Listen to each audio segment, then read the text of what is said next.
Yamwana kolandisama oyo ba missionnaire basalaki, kolandisama oyo baninga na biso basalaki, mais Nzambe asalaki pour rappeler bango. Le premier o Nzambe abiangaki eza révérend Kapili Kolon oyo akambaki communauté na biso tango bamindele bakei tokosenga ezala ye, ezala pasteur Kitikila, ezala pasteur Inkomba, bango ba précédent biso na sengi bino na ba missionnaire na sangisi bango ete totelema po ete togarde une minute de silence en leur mémoire.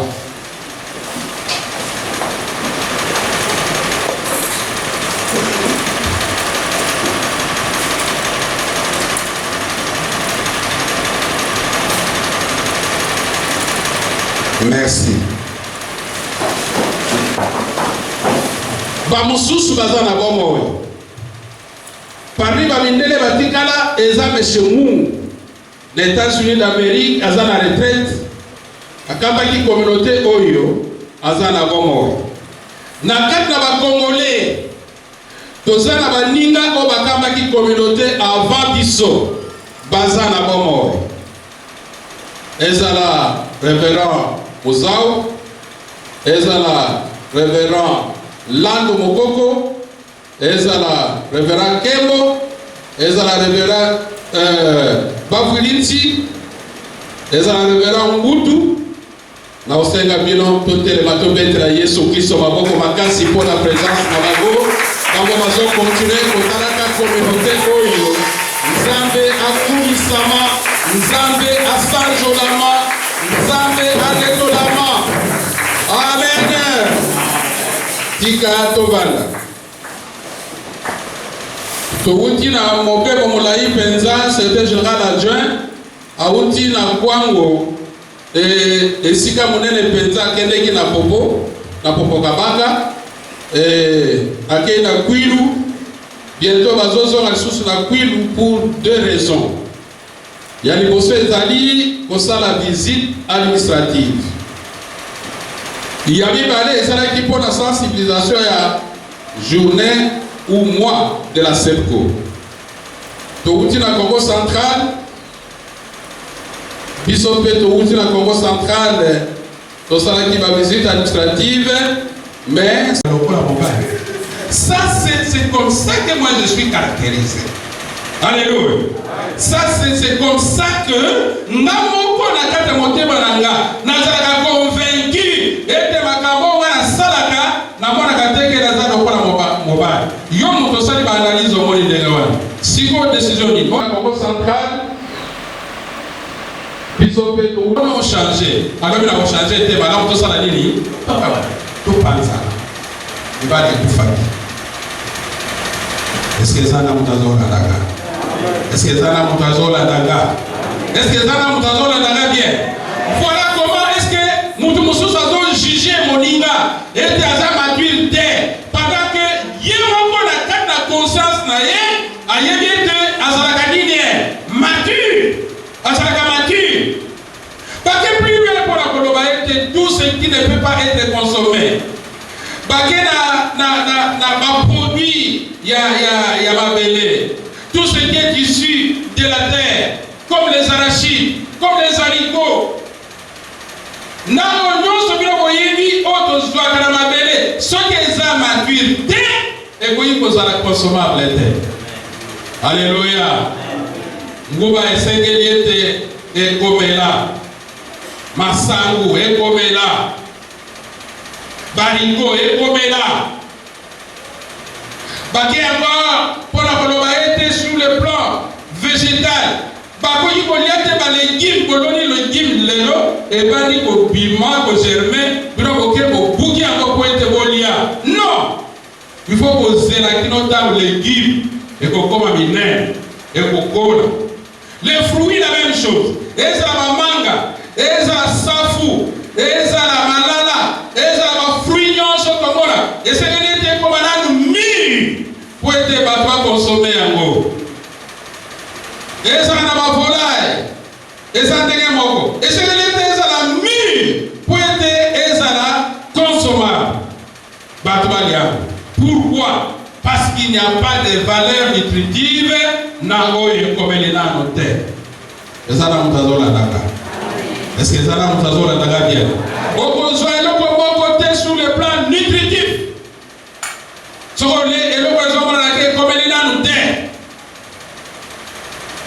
C'est pourquoi je disais dans la chrétienté, est-ce que nous sommes amis?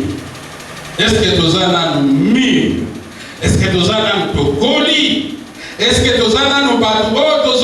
Ce que nous devons faire et ce que nous ne devons pas faire sur le plan chrétien, sur le plan Yabonibina Bisso. Deuxième point, dans quel contexte est-ce que l'apôtre Paul a écrit ces versets? Baninga Nanga. Paul Azana Ephèse. Dosiri Koyokawa, Ndenge, Pasteur Ngalubega Sirikoloba. Paul Azana Ephèse. Yéna Sosten. Bazo comprendre beaucoup de choses. Makabebele, Oyezomana Ezama Lamute. Batuna Ephèse. Bakabana batuna correct bakabana qui va mususu baza pour Paul, va mususu baza pour Apollos, va mususu baza pour Sébastien, va mususu baza pour Yé. Atuni bango. Est-ce que Paul mutakufa ile kurusu pona bino? Alléluia. Est-ce que zanani mutakufa ile kurusu pona bino? Pourquoi est-ce que vous devez vous diviser? La division n'est pas propre. Na kati na batu oyo baza mature, na kati na batu oyo bayamba Yesu lokola mokonzi pe mobikisi na bango. La division, l'apôtre Paul a condamné. Apôtre Paul a condamné bango isusu tamba yokete. Les gens ne sont pas tout simplement versés, plongés dans la division, mais aussi dans la débauche. Baza na impudicité, baza na inceste. Mwana moko tata na ye azalaki polygame, alukaki basi mususu amoni bango te, amonaki ete azwa mwasi na kati ya basi ya tata na ye. Ake kotambola na mwasi ya tata na ye, akomisi mwasi na ye. Alors l'apôtre Paul a dit, une telle personne, mutalolenge wana, est-ce qu'elle est vraiment capable pour que vous vanda kanaye na lobite que vous bomaye ou bien vous boakaye mais na ligete vous bibisaye na lingomba. Alléluia. Alléluia. La haine, les gens qui ne s'aimaient pas, les gens qui ne se pardonnaient pas, l'orgueil des dons spirituels, parce qu'il est en train de parler des dons spirituels au chapitre 12 et même au chapitre 14. Il est en train de parler des dons spirituels. Vous voulez dire tout ce que vous avez là. Il ne faut pas avoir de l'orgueil spirituel. Il ne faut pas penser que parce que vous parlez en langue, vous êtes plus important que les autres. Parce que vous prêchez, parce que vous prophétisez. Vous êtes plus important que les autres. Non. Pardon,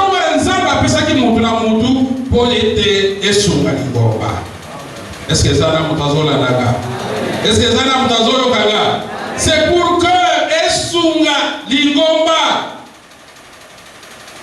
Maintenant, il va atterrir pour dire que dans quel contexte Azolo Belango, Azolo Bela, pour la commune de Tezana, Batmususu, Bazaba, Yves. ivrognes. Ce sont des ivrognes. Ils arrivent à l'église, ils déjà ivres. C'est pourquoi la zone Tunabango. Est-ce que vous n'avez pas de maison pour manger? Est-ce que vous n'avez pas de maison pour boire? Comment est-ce que vous devez vous déjà ivre? Alléluia. Non, ce n'est pas bon. Pourquoi vous voyez na ivresse? Et puis vous avez na messe à vos congés na ivresse. Nous sommes au chapitre 10 et 11.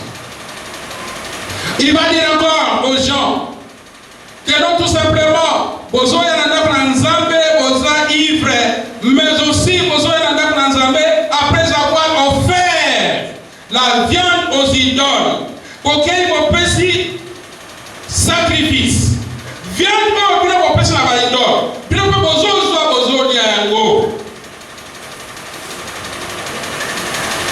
Voilà. C'est dans ce contexte-là qu'il va écrire ces versets pour dire que ce chapitre et tout ce chapitre est en train de parler de l'amour. Moi je me dis, comment est-ce que l'apôtre Paul doit parler de l'amour, de la charité? Tous les chapitres. Si vous prenez le verset 1 jusqu'au verset 13, vous allez voir qu'il est en train de parler de l'amour. Mais il va injecter un verset, le verset 11, pour dire que lorsque j'étais enfant, je parlais comme un enfant, je raisonnais comme un enfant. Alléluia. Il va injecter ce verset. Pourquoi? Il est en train de partager son expérience avec nous. Vous avez compris? Est-ce qu'il y a quelqu'un qui a compris? Nani mutayo ki makabla lobi awatobra musapina ye. Ba pepele ba yokite. Nani mutayo ki makabla lobi de dermawa phrase ya suka atobra musapina ye na mona. Gloire au Seigneur. Nazolo baboye.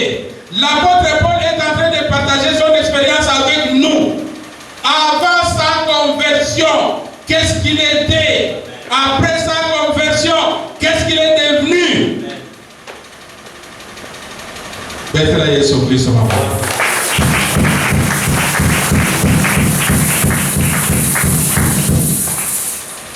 Voilà. Avant sa conversion, il parlait comme un enfant. Il raisonnait comme un enfant. Tout ça, il est en train de décrire sa conduite avant sa conversion. Tant que avant sa conversion, l'apôtre Paul était un persécuteur.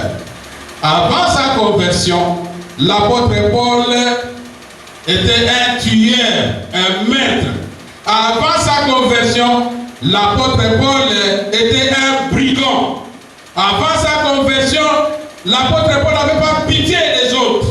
Avant sa conversion, l'apôtre Paul a dit qu'on kanga batouana nyonso, a dit qu'on obéit la pauvre Yesu Christo, qu'on pète bango, qu'on tient bango d'abord, qu'on torture bango, on se soupète qu'on bombe bango. Il ne voulait pas qu'on parle de Jésus. Il ne voulait pas qu'on parle de Jésus. Il est en train de décrire dans tout cela, ce côté Actes des Apôtres, chapitre 7, au Mona, au but de avant, parce qu'il était témoin. Étienne, il était là, témoin. Avant sa conversion, l'apôtre Paul c'est pourquoi il prend l'exemple d'un enfant. Pour ceux qui ont fait la psychologie de l'enfant, ils doivent savoir qu'un enfant, il pleure. L'enfant, quand vous voyez, vous avez un enfant, même à la maison, dans nos maisons, dans nos foyers, nous avons des enfants. C'est vous, ce thème. Ok. Ce thème a été choisi par rapport aux actes que la femme avait posés quand Jésus était chez Simon le lépreux. Cette femme-là avait posé un acte et qui continue à parler jusqu'à ce jour. Parce que Jésus l'avait dit, Jésus avait prédit, il a dit, cette femme, ce qu'elle a fait, ça sera dit, non tout simplement aujourd'hui, mais partout où l'évangile sera prêché. Les fils et les filles de la SEPCO doivent poser des actes qui parlent et les actes qui parleront pendant qu'ils ne seront pas là. Par exemple, ils doivent faire des édifices, ils doivent faire des monuments, ils doivent faire des constructions, c'est ça, des édifices. Ils doivent faire des choses qui marqueront la SEPCO pendant tout le temps que nous serons ici sur terre. Nous allons dire, voilà, un tel a fait ceci, voilà, un tel a fait cela. Donc ce sont ces actes-là, visibles, prévisibles, que nous pouvons continuer à voir et continuer à voir encore. Ok, nous introduisons directement les mois de la femme. Oui. Nous pensons que notre Église va dédier tous ces mois aux mamans. Et nous souhaitons un très bon mois. Nous demandons aux mamans de venir très nombreuses pour suivre les enseignements qui vont se donner ici à leur intention. Merci beaucoup. Merci beaucoup. Merci. Le message a été présenté, la maturité, parce qu'on ne peut pas avoir 145 ans d'existence et ne pas devenir mature. Moi, je pense que c'est une façon d'éveiller les consciences de tous les filles et fils de la SEPCO pour qu'ils prennent en charge la responsabilité qui incombe à la communauté comme une vieille de 145 ans, et on doit constater cette différence dans la façon que la communauté intervient à tous les niveaux. On n'est pas une nouvelle église qui vient s'implanter au Congo, mais nous on est une vieille et qui doit être leader. Dans ce sens-là, on ne peut pas être leader si on n'est pas mature. Bon, le mois de la femme, c'est d'abord une journée internationale, ça, le 8 mars, ça concerne toutes les femmes du monde, mais particulièrement pour cette église locale, nous avons cédé tout le mois, presque toutes les activités seront dirigées par les mamans de cette église ici pour marquer ce mois-là de la femme. Ce n'est pas seulement le 8 mars, mais tous les mois, nous, donc les modératrices, les prédicatrices, tous ceux qui vont défiler ici jusqu'à la fin de ce mois ne peut être que de sexe féminin. Donc je souhaite à toutes les femmes et particulièrement à celles de l'église locale Sims un bon mois de mamans. Et nous pensons que les 25, elles seront ici plus tôt pour l'exposition. Nous allons les accompagner et nous sommes de cœur avec elles. Merci beaucoup, que Dieu vous bénisse encore. Merci. Merci.